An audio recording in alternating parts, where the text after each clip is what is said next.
Alright, so here's one of the ground anchors for the guide wires for one of the old antennas. And we're going to take a look up at the sky here. This is a remaining one. These are AM radio towers, and we're really out here urban exploring today because there is one that we think a storm brought down. It's laying on the ground right outside of Charlottesville, Virginia, and we're here to find it today. So let's see if we can do that. Okay, so here we have the base of the antenna. It clearly either got knocked down or a storm brought it down. But it was a phased array antenna, and by adjusting the phase of the signal through these antennas, you can kind of direct which way the radio signals are going. Now, we've been asked so many times about that antenna that's laying on the ground, again, outside of Charlottesville, Virginia, and this is right across from the Forest Lakes subdivision. So we thought we would come explore to see what's going on and maybe explain to you what's going on with this antenna. It's just down, it's laying here. It's an old one. We think it's a vintage 1985 antenna, and there are more modern ones that you'll see in other parts of this video, so they don't need these old ones anymore. It's just kind of cool to check this stuff out. And here we are about midway up the tower looking back toward the base, and you see the more modern towers there in the background. But a lot of people have asked about this antenna, so we just wanted to bring it to you. Again, it's right outside, other side of Route 29 from Forest Lakes subdivision. So that's the story of this thing. I'm going to drop a link below to the FCC's website that will talk more about the history of this antenna, so you can learn more. Okay, and here's the second one over here. So there were two that came down, or they got knocked down. We think there were 3 or 4 originally back in the day. And again, the modern takes over the old, and the old is just abandoned and kind of left to eventually just rust into the ground unless somebody comes and scraps it out. But it looks like they're just going to leave it here. And here is the top end of Tower 1 that we looked at, and you see it's just a giant mangled mess at this point. But it's still very, very fascinating, very cool how this technology worked and how they could direct radio signals back in the day. And here's the top of it from another angle. It obviously just crashed to the ground, and here it lays. Now, I'm not going to touch any of this, but there's some fascinating pieces of broken glass in there. I'm guessing that was the warning light for aircraft. Okay, and here we are approaching the top of tower number 2 that we looked at. And now at this point, it's looking like these antennas were purposefully brought down, because we just found a third one as well. We'll go check that one out.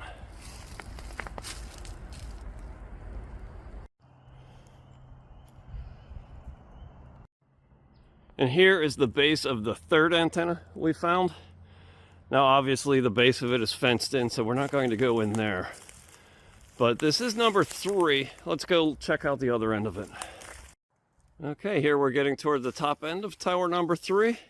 It kind of bent and snapped right down in this little gully. And then it continues on, came down between a V and a tree there.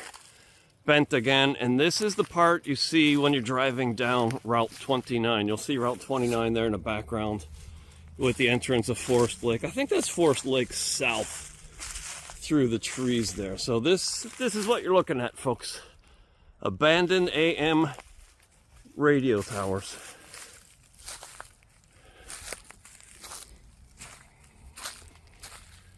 And here's the top part of that one. Oh, really cool stuff. And lo and behold, here is tower number 4. These were clearly brought down on purpose. Just the way the woods has been, bush hogged through so they could get to the guide wires to cut them, means they brought these antennas down on purpose. Whether they come back to scrap them out or not remains to be seen. But as for now, they're just laying here.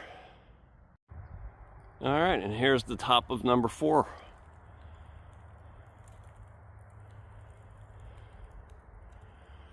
Now, I also found some graves over here, so let's go check those out. All right, so we have Beasley. We have a Philip Beasley. Lived from October 16th of 1881 to April 7th of 1967.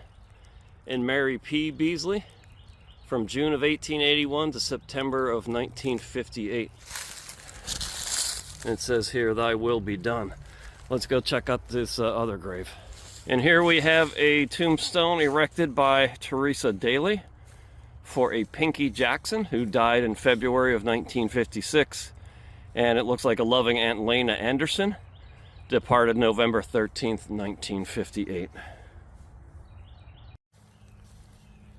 And what looks to be possibly an original 1950s era chair. And there you have it. WCHV Charlottesville. All right, and we did recover a little artifact here. This is one of the lenses from one of the aviation warning lights. Hey, look, a 3.5-inch floppy drive. But we're not taking this from the site. We're just bringing it up to the little control room here. And we're just going to leave it as a little gift for the WCHV folks. They might want that as a little souvenir of history. Come get it, guys. And a random old station wagon that, of course, has been shot up. Maybe Bonnie and Clyde.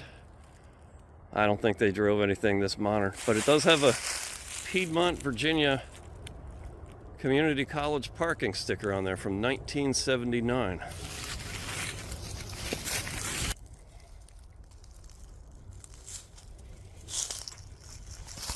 Here's some more of that car. Looks like I think the badge on it said Nomad. And of course it's got more bullet holes in this side.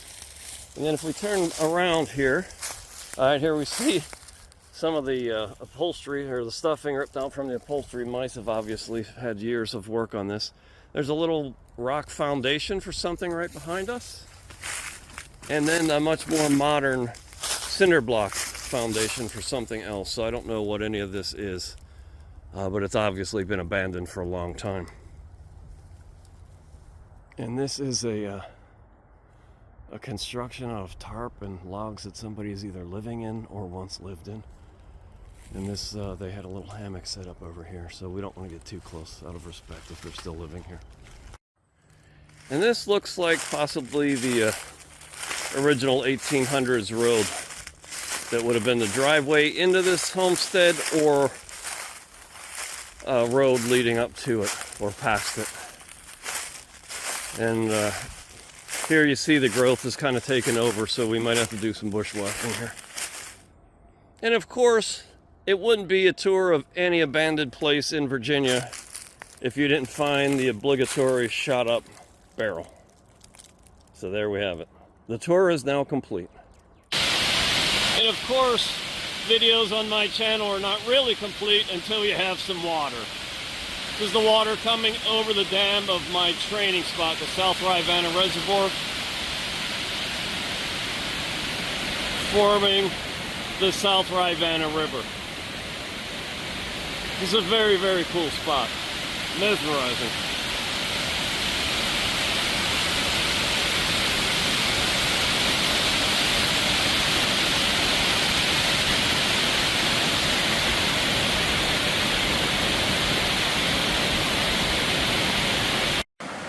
Yeah, so that's the way the water works here in Charlottesville. I've got my flat water training. I'm above this dam. I can paddle 7 miles one way before I have to turn around. And below the dam is the start of the South Rivanna. Just downstream here is where you'll see the Route 29 bridge. There's going to be a kayak race here this year. I think it's the first Saturday in May. I believe it's May 4th. That'll put in right under this bridge, and it'll be 6 miles down the South Rivanna to Dardentow Park. This is a great river, and I hope to run it a few times before race day.